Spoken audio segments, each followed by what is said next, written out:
Rosa Parks. Rosa Parks, c'est cette femme qui refuse de laisser sa place dans un bus le 1er décembre 1955 à Montgomery. J'ai vite compris qu'il faut avancer, ne jamais rien lâcher, même si cela nous mène en prison, Rosa. Exiger que les lois américaines soient appliquées pour tous les citoyens américains. Venez vivre ce moment historique où s'asseoir fut toute une histoire à travers la pièce Levez-vous Rosa Parks, les 16 et 23 avril à 15h30 et 19h30 au théâtre Gendarme, 17 rue Léopold Bellan, Paris 2e. Texte et mise en scène d'Anne Dantin, une production Accolade Paris. Rosa Parks, un symbole puissant, toujours d'actualité. Renseignements et réservations au 06 76 74 05 99 ou levez-vous-rosaparks.com. Guadeloupe, actualité.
Les questions étaient après. Oui, bonsoir à tous. Alors, bon, ben, j'entends ce que dit madame, ce n'est pas exactement. Les gens défendent des formes d'interprétation et des extrapolations. Il n'a jamais été question de demander à personne ici au Centre culturel, la vie n'a demandé à personne de se faire vacciner. Même les agents de la ville, parce qu'il y a des dispositions certaines fonctions sont en relation avec le public. Les personnes étaient censées, pour recevoir le public, accueillir le public, d'être vaccinées.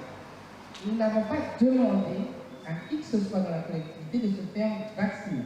Par contre, nous avons mis en place des dispositions réglementaires, c'est-à-dire que quand on avait par exemple une manifestation pour laquelle le pass sanitaire était requis, les personnes qui devaient contrôler l'entrée avec le pass sanitaire, c'était des personnes qui, elles, étaient volontaires et qui avaient une situation réglementaire vis-à-vis de ça.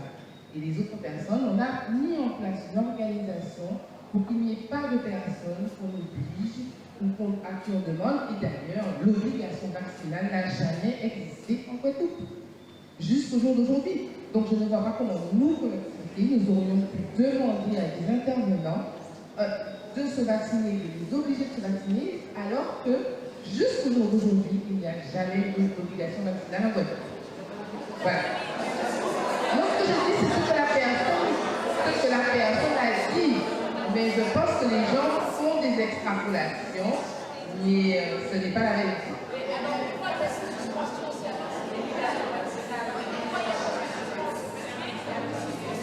Des suspensions, mais c'est pas total, pas la ville de Total.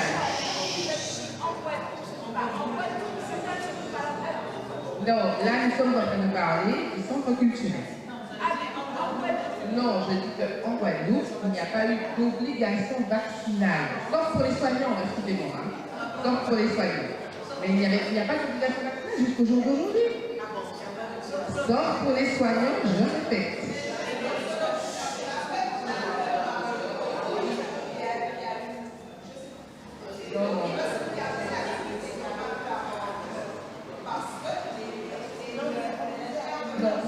Non, sérieusement, ce n'est pas le cas. Sérieusement, très sérieusement. Alors, maintenant, c'est l'obligation vaccinale. il y a deux personnes là qui ont présenté. Non, mais ça revient. Bonsoir. Alors, j'entends un petit peu tout ce qui est dit, ce sont des choses vraiment bien portées. Effectivement, je vais un peu revenir sur le sujet du jour, c'est le Covid. Je vais témoigner en tant que Malou sur le Covid. Le Covid, déjà, j'ai eu le Covid. J'ai eu le Covid, dimanche va faire 1 an. Je suis soignant. Pourtant, j'ai été quand même bousculée par ce Covid. Comme disait Mona tout à l'heure, quand j'ai été testée, l'interne m'a dit, vous rentrez chez vous et vous prenez un doliprane. Et pourtant, je suis soignante. Je suis rentrée chez moi et je ne suis pas ressortie. Et 3 semaines après, ayant monté les étages de là-haut et être redescendu brutalement, j'ai été voir mon médecin traitant qui m'a donné un médicament. Et c'est vrai que j'ai réalisé que, étant soignante, j'aurais dû aller voir mon médecin. Mais comme vous l'avez bien expliqué tout à l'heure là, on nous a pollué la vie, pollué les neurones, pollué tout simplement en nous disant qu'il ne fallait surtout pas sortir, surtout pas aller voir son médecin. Le médecin n'avait plus son rôle, n'avait plus sa place. Les médecins ont eu des années d'études et subitement, ils se sont retrouvés point et main liés. Ils ne devaient plus soigner. Et quand on appelle le SAMU, c'était eux seuls qui pouvaient soigner. Souvent, c'était trop tard. Moi, j'ai eu, comme expliqué encore Mona tout à l'heure là, de la respiration, c'est passé au poumon. Je me suis toujours dit, si un jour je n'arrive pas à respirer, j'appellerai. Mais qui je suis pour savoir à quel moment je peux appeler. Et bien voilà, on nous avait mis dans une situation où on était, nous, devenus médecins. Nous, sans aucun diplôme, sans aucune connaissance. C'était nous qui étions mis droit dit, là, en mort, en quatrième. Et nous tous et toutes, nous avons eu ce dilemme. À quel moment nous sommes donc appelés? Et la plupart du temps, quand on a appelé, il était trop tard. Alors, je continuerai sur ce point où j'ai vécu la 4e vague étant soignante. Et c'est vrai que les personnes qui appelaient, ils arrivaient trop tard. Parce que nous sommes médecins en nous, et c'est nous qui avons décidé que là, nous pas bon encore, nous pouvons crier. Et quand on appelait, ben, malheureusement, il était trop tard. Nous avons tous connu quelqu'un que nous avons perdu. Tous. Peut-être pas proches, mais tous en Guadeloupe, nous avons connu quelqu'un qui est décédé dans le Covid en 2 ans. Si quelqu'un dit que ce n'est pas vrai, je veux bien le reconnaître. C'est un cousin, en cousine. Et on a eu la chance au CHU de Pointe-à-Pitre d'avoir des psychologues métropolitains. Parce que, bizarrement, il y avait plus de psychologues au Guadeloupe. Je pense. Ils étaient 2. Et ils refaisaient, en rigolant, je dis ça, ils refaisaient le parlage du CHU parce qu'ils passaient dans tous les services pour nous voir, pour nous demander comment nous allions, pour nous demander comment nous vivions la situation. Et j'ai fait beaucoup de passer pour ne pas leur parler jusqu'au jour où ils ont un peu réalisé que je passais à côté et ils m'ont bloqué. Et je les ai regardés, je leur ai dit, aujourd'hui vous venez me demander de vous expliquer comment je vis la situation. Revenez dans 2 ans, parce que là nous sommes dans la crise. Personne ne peut nous dire comment gérer cette crise. Vous n'êtes pas capable de me le dire. Dans 2 ans, quand j'aurai ouvert la porte de la vie, comme disait Madame Ménine, la vie, la porte de la vie, et que je verrai que mon voisin, subitement, sa porte n'est pas ouverte, et que là, j'apprendrai qu'il a été.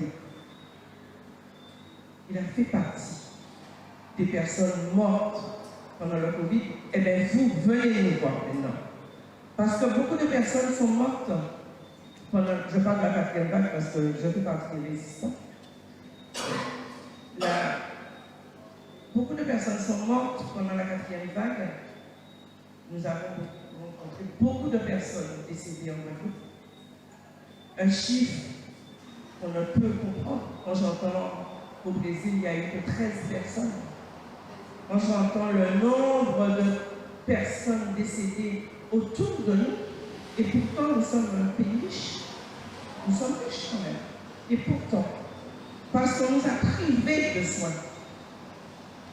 Alors même si, vous l'avez bien dit, que nous n'avons pas fini les crises, nous n'avons pas fini avec ce Covid, mais aujourd'hui, nous, chacun qui avons fait la démarche d'être là, on nous porte vers les autres.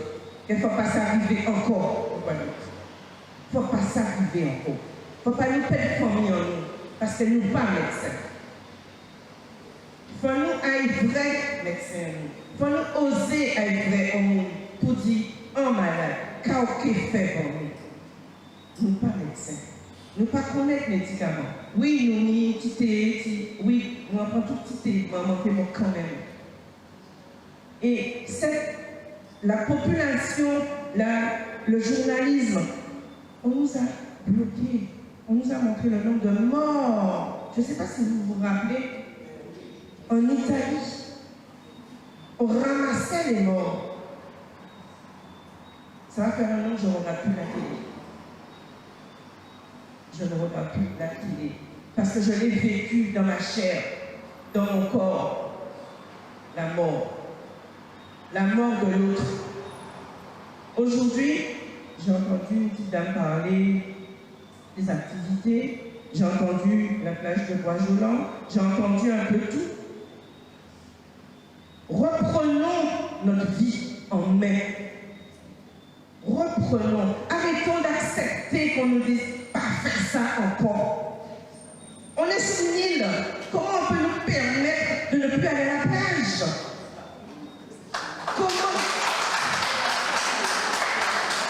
Comment on peut nous empêcher d'aller respirer? on l'est pour rentrer, on l'est pour sortir, papa sortir. C'est seulement ceux qui allaient travailler qui avaient le droit de sortir. Je ne sais pas si vous vous rappelez de ça. C'est seulement ceux qui avaient le droit d'aller travailler qui pouvaient sortir.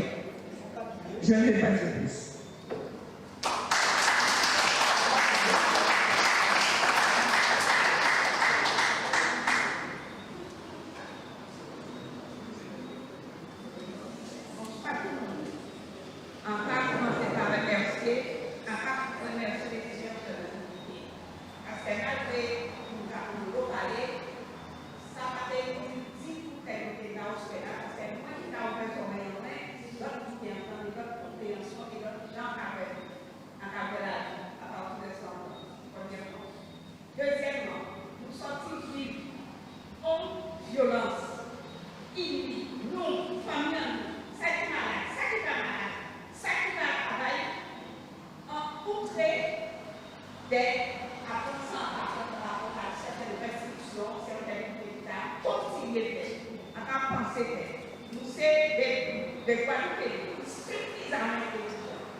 Ouais, on va essayer de répondre déjà aux trois dernières interventions. Monsieur tout à l'heure qui a taquiné les élus, vous avez posé une question qui nous a touchés. Vous avez dit pourquoi il y a eu autant de morts en fait, particulièrement en Guadeloupe. C'est ce que j'ai compris dans la formulation de votre question. Oui, il y a eu plus de morts en Guadeloupe, toute proportion gardée par rapport à la France, par rapport au continent africain, même par rapport à l'Inde, par rapport aux îles de la Caraïbe. Et ça doit nous questionner très sérieusement. C'est évident. Est-ce que c'est notre environnement naturel? Est-ce que c'est nous, psychologiquement, physiquement? Est-ce que c'est la gestion? On va y arriver, mais ça fait partie de l'environnement. Est-ce que c'est la gestion de cette crise? Donc je pense que c'est multifactoriel. Et quatrièmement, est-ce que c'est politique? Alors, c'est nous, dans notre patrimoine génétique et épigénétique, mais ça sera l'objet d'un autre débat, ça a joué. C'est notre environnement très certainement, puisqu'il n'y a pas d'hygiène sans eau, c'est une évidence. Et ensuite, nos terres sont chlordéconées et nous sommes empoisonnés à la chlordécone. Et c'est très curieux en fait que cette question n'ait pas entraîné de la recherche scientifique, parce que notre empoisonnement qui est validé par les scientifiques, notre empoisonnement à la chlordécone, l'empoisonnement de nos enfants, est probablement un catalyseur de ce que la Covid-19 a fait sur nos corps. Et peut-être aussi, et ça ce sont des hypothèses de recherche, peut-être aussi qu'il pourrait y avoir des interactions entre cet empoisonnement à la chlordécone et certains produits contenus dans ces injections expérimentales. Et tant qu'on ne fait pas la recherche, on ne saura pas. On ne peut pas nier ce fait. La Guadeloupe et la Martinique sont des terres chlordéconées. Nous sommes empoisonnés. On retrouve la chlordécone chez tout, 95% d'après les études qui ont été faites il y a quelques années, sur des échantillons qui n'étaient pas très importants, mais enfin bon, quand même. Donc 95% de la population guadeloupéenne et martiniquaise sont empoisonnés, c'est-à-dire mais ils le reconnaissent par la chlordécone. Ensuite, la gestion de la crise. Évidemment que cette gestion a été complètement inappropriée. Elle a été restrictive. Il n'y avait pas de dialogue. Il n'y avait pas de dialogue possible. Il y avait des décisions qui étaient prises, mais sans tenir compte de la population et sans tenir compte de l'ensemble de la communauté médicale et scientifique. Le pass sanitaire dont on a parlé tout à l'heure, il a été, on va le découvrir, hein, il a été conçu probablement sur des conseils de technocrates et pas sur des conseillers médicaux et scientifiques. Et nous avons été, nous, médecins, complètement dépossédés de notre fonction de médecin. Le diagnostic du Covid, vous l'avez fait partout, sauf au cabinet médical pour la plupart. En pharmacie, en dispensaire, au bord de la plage, dans la rue. C'était comme un Frozen. Un bâton de Frozen que vous mettez dans votre nez. Vous n'avez plus besoin du médecin, d'accord, juste votre corps, hein, pour faire le diagnostic du Covid. Deuxièmement, le certificat de rétablissement, c'est pas le médecin qui vous le donne. D'habitude, vous allez voir le médecin qui atteste de votre état de santé avant une intervention ou en qui contre-indique une intervention. C'est le médecin qui dit, parce qu'il vous a examiné. Là, c'est une machine qui décide que dès lors que vous avez eu la Covid, 11 jours après, vous êtes rétabli. Donc, qui est-ce qui est allé voir un médecin quand il a eu la Covid? Je suis contente, j'ai attrapé la Covid, et surtout le dernier variant. J'attends tranquillement chez moi, encore une fois, j'attends chez moi un parisien docteur, et dans 11 jours, j'aurai mon petit papier qui me permettra d'accéder partout où je veux. C'est ça, le certificat de rétablissement. Quant au certificat de contre-indication, pareil, le médecin ne peut pas vous faire un certificat de contre-indication si ces contre-indications ne sont pas marquées dans leur protocole. Ce qui comptait, c'était l'allergie. Il fallait être allergique à un ingrédient entre guillemets, très spécial. Et si vous n'aviez pas cette allergie-là, circulez. Pas besoin du médecin.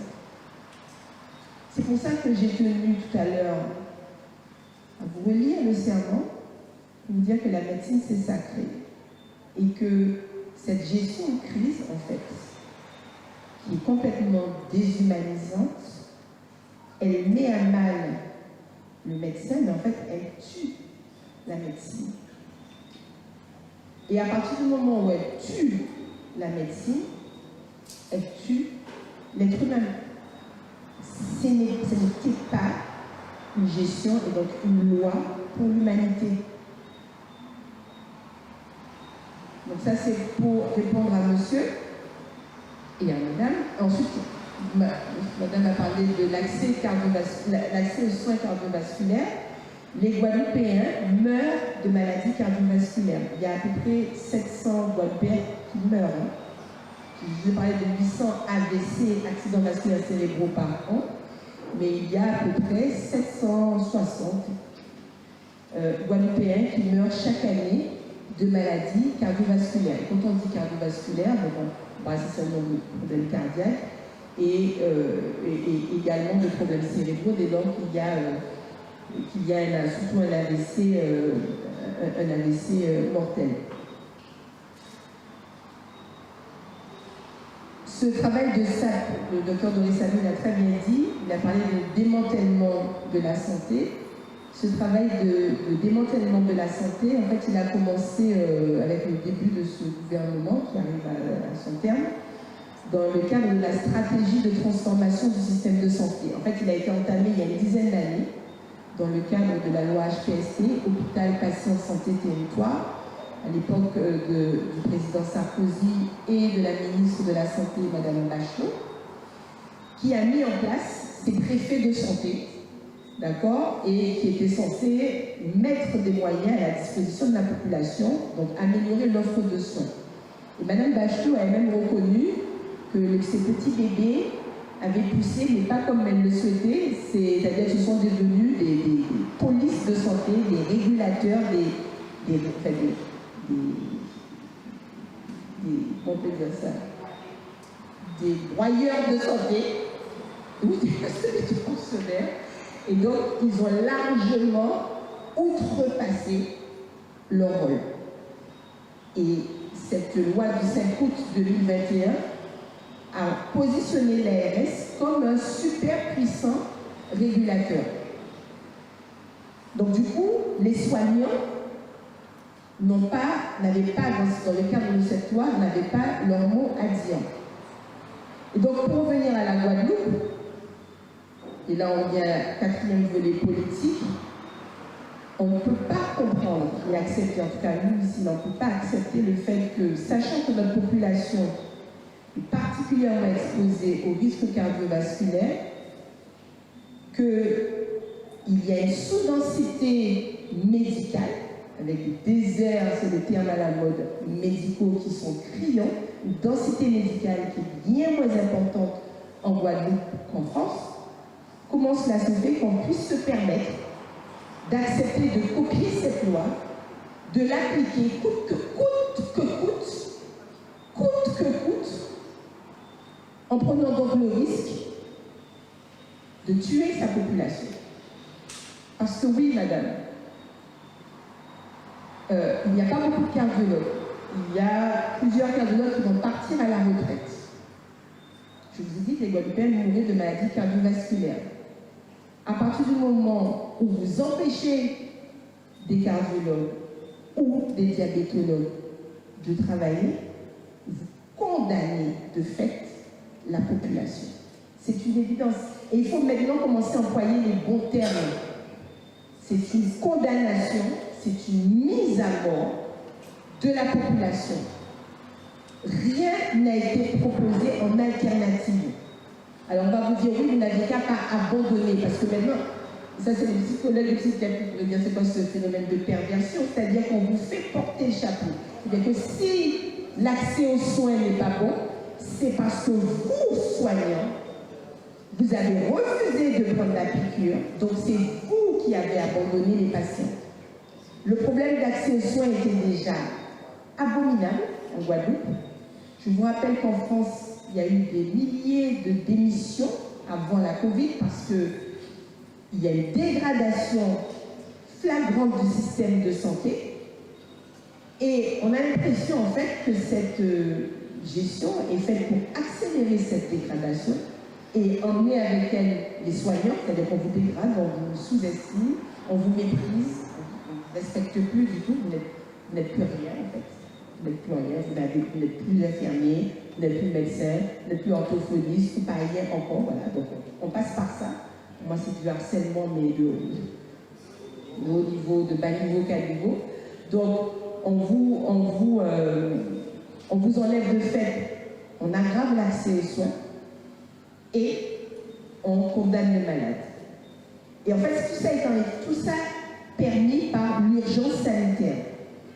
C'est uniquement parce que nous étions dans un cadre politique d'urgence sanitaire qu'ils ont pu nous faire avaler tout ça. Et faire en sorte que le malade lui-même se prennent en charge. Malou l'a très bien dit, c'est-à-dire que vous êtes devenus en accéléré des médecins. Donc le médecin qui est là pour vous soigner, on le met au placard et on demande aux malades de se prendre en charge sans éducation, bien sûr, à la santé. Parce que je vais quand même rappeler que la Covid-19 n'est pas une maladie fatale. La mortalité est évitable et qu'il y avait des moyens, il y a toujours des moyens, si jamais on a notre vague, pour éviter la mort. Il y a des outils. Donc c'est bien beau de dire aux patients, prenez-vous en charge, restez à la maison, sans éducation, mais il fallait rappeler aux patients qu'il y a plusieurs phases dans la maladie. Je suis sûre qu'on ne vous a jamais décrit la maladie en réalité. On ne vous a pas dit qu'il y avait plusieurs phases dans la maladie. On ne vous a pas dit qu'il y avait un tournant évolutif dans la maladie, surtout le variant Delta. 12e jour, entre le 5e et le 12e jour, vigilance plus. Les 5 premiers jours, on avait un simple rhume. Il y a même des moments où on se sentait mieux. Il y a presque une lune de miel de 24 heures. Et c'est après, il y en a qui a bandé, sauf que il est déjà tard pour mettre en place les traitements précoces. On va continuer, donc il y a beaucoup de choses à dire, mais il y a encore des questions, et il faut l'heure avant, Deux questions rapidement. Madame, vous avez commencé par le serment d'Hippocrate, c'est ça?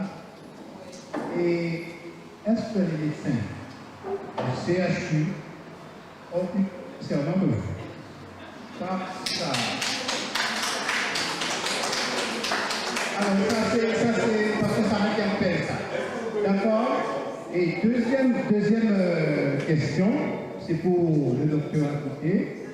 L'impact psychologique que ça a eu sur les gens qui ont été empêchés de travailler, mais aussi, j'ai entendu des infirmières qui m'ont dit, même si demain, on m'autorise à retourner au travail, je suis tellement détruit que je n'irai plus.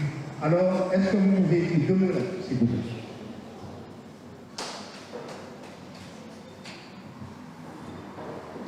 Je vais commencer par répondre. Je vous remercie de votre question. Je vais reprendre un peu plusieurs éléments qui ont déjà été dits. C'est que vous parlez notamment de l'exemple d'un infirmier qui explique que bien qu'il aime son métier, bien qu'il l'ait pratiqué pendant parfois 10 ou 20 ans, il se bat à l'heure actuelle parmi les suspendus, il se bat personnellement pour sa survie, parce qu'on parle de ça, on parle de personnel qui ne reçoit plus de salaire depuis maintenant 3 ou 4 mois, 5 précisément, la docteur Elodie le dit. Eh bien ces personnes-là ne reviendront pas. Ils ne reviendront pas parce que désormais, les valeurs qui sont celles de l'hôpital public, les valeurs qui sont celles des professionnels de soins, ce ne sont plus les valeurs décrites dans le serment d'Hippocrate. Les valeurs à l'heure actuelle qui sont celles de l'hôpital, ce sont celles de l'obéissance aveugle, de la rentabilité financière et du parquage des patients à moindre coût, sans respect de leurs besoins et de leur santé finalement. Ce sont des entreprises de service au service d'un État, à la botte plutôt d'un État qui a des préoccupations qui n'ont rien à voir avec la santé. Et c'est valable dans n'importe quel domaine, que ce soit l'éducation nationale, les transports ou tout autre secteur de l'économie qui est public. Vous constaterez que l'État finalement, parce qu'en France on a eu un État-providence, mais au-delà de l'État-providence, concernant la santé, on a eu la sécurité sociale, qui n'est pas l'État, je le rappelle au départ, parce que l'État s'est beaucoup battu pour qu'il n'y ait jamais de sécurité sociale. Et je reviens sur ce que Mona Edreville a dit, l'ARS, c'est une réaction de l'État contre la sécurité sociale qui initialement et idéalement constitue un outil érigé par les travailleurs, pour les travailleurs, en dehors de l'État. C'est-à-dire que les travailleurs avaient mis la main, à travers les cotisations et non à travers l'impôt, sur une manne financière qui lui permettrait de s'autogérer, que ce soit pour la retraite, les allocations chômage, les allocations familiales ou la santé. Et les ARH qui sont devenus les ARS constituent une réaction de l'État pour reprendre la santé en main. À travers notamment aussi, vous avez constaté que l'obsession de la majorité des candidats à l'élection présidentielle, c'est de diminuer les cotisations sociales et de financer la santé, non plus par les cotisations, mais par l'impôt. Alors là, mon discours est un peu technique, mais je reviens à des préoccupations plus concrètes. Puisque l'État n'a pas l'ambition de produire des soins de bonne qualité pour tous et en quantité suffisante, l'État a pour ambition de nous contrôler. L'État veut le contrôle. L'État ne veut pas plus de soins, l'État veut moins de désordre. D'ailleurs, ça a été tout l'enjeu de cette gestion de la santé. C'était de limiter l'accès aux soins sans produire des meurtres. Et c'est en ça que la réaction des Guadeloupéens les a considérablement contrariés. C'est que ça, on peut dire que ça a presque échoué. On ne sait pas encore. En tout cas, il y a eu une conflictualité qui a émergé de façon claire et explicite. Et ça, c'est exactement ce qu'ils ne voulaient pas. Tous les directeurs d'hôpitaux et tous les directeurs d'ARS avaient pour mission de faire passer la pilule sans qu'il y ait de troubles. Parce que tous les hôpitaux de France ont eu des services qui ont à moitié fermé, le nombre de lits a diminué, le recrutement infirmier s'est considérablement dégradé, ce qui va se poursuivre dans les années à venir. Pour les 10, 20 ans ou 30 ans à venir, je ne sais pas ce que va devenir l'hôpital public. Et ce qui se passera demain et dans 2 semaines ne changera pas grand-chose. Là, nous sommes affectés pour longtemps. Le démantèlement a pris un coup d'accélérateur. Et quand vous êtes dans un lieu qui est censé produire du soin et qui délibérément n'en produit plus, je prends toujours cet exemple-là. Chaque année, les besoins en termes de dépenses de santé en France augmentent de 4% à peu près. Chaque année, l'État, à travers le plan de financement de la sécurité sociale et à travers l'objectif national de dépenses de l'assurance maladie, c'est-à-dire le PLFSS et l'ONDAM, décide qu'au lieu d'augmenter de 4%, on augmente de 2%. C'est délibéré. Les besoins augmentent de 4%, nous augmentons de 2%. Alors évidemment, la première année, c'est un dollar. Mais si vous suivez les courbes sur 30 ou 40 ans, vous vous retrouvez avec un hiatus, avec un écart qui devient insurmontable. Et là, vous avez le choix, vous avez une alternative.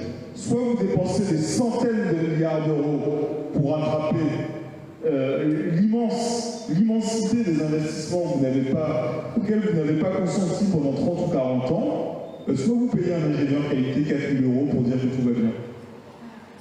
Je vous laisse deviner quelle solution choisissent les ARS, les directeurs d'hôpitaux et les gouvernements. Vous payez un cabinet d'audit ou un cabinet de conseil pour expliquer que tout ira bien. Ça coûte beaucoup moins cher. Si vous avez le choix de construire une maison ou un immeuble, ou de payer quelqu'un pour écrire une poésie qui explique que cet immeuble est très beau, vous paierez le poète. Le poète, c'est l'ingénieur qualité, le poète, c'est le cabinet de conseil. C'est la personne qui vous dira, qui sera payée pour dire ce qui convient en fait. Et en attendant, les centaines de milliards d'investissements qui n'ont pas été faits ne le seront pas, parce que ça devient... rétablir l'hôpital public à l'heure actuelle, ça demanderait des investissements pharaoniques.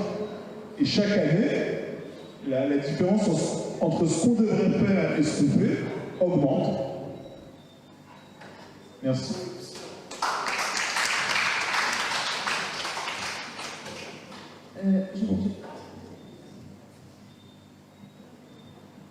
Bonsoir tout le monde.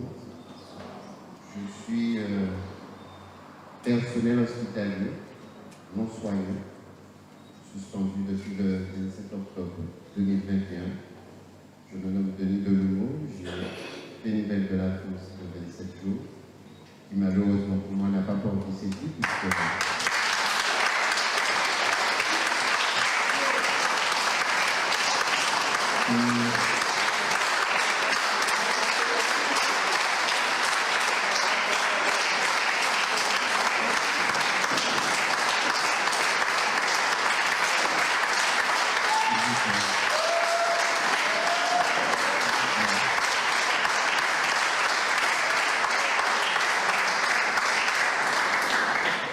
j'en discute souvent avec vous-même, l'aider sa propre fille quand même, puisque conscientisant un certain nombre de mots. Alors, il y y a des choses que je voulais signifier ce matin, puisque effectivement j'étais présent à l'extérieur de l'hôtel de région, ensuite dans le pré-salon, mais on ne nous a pas laissé parler, le docteur Monet et moi, et d'autres confrères qui étaient présents, des libéraux qui voulaient s'exprimer, puisqu'on nous donnait audience soi-disant d'1 heure. Mais bon, c'est pas bien grave. Donc je vais l'exprimer ici, et je remercie les organisateurs de cette soirée, puisque je pense qu'Antiposé, il ne faut pas nous fustiger l'un et l'autre. Ça on dit, ça veut dire.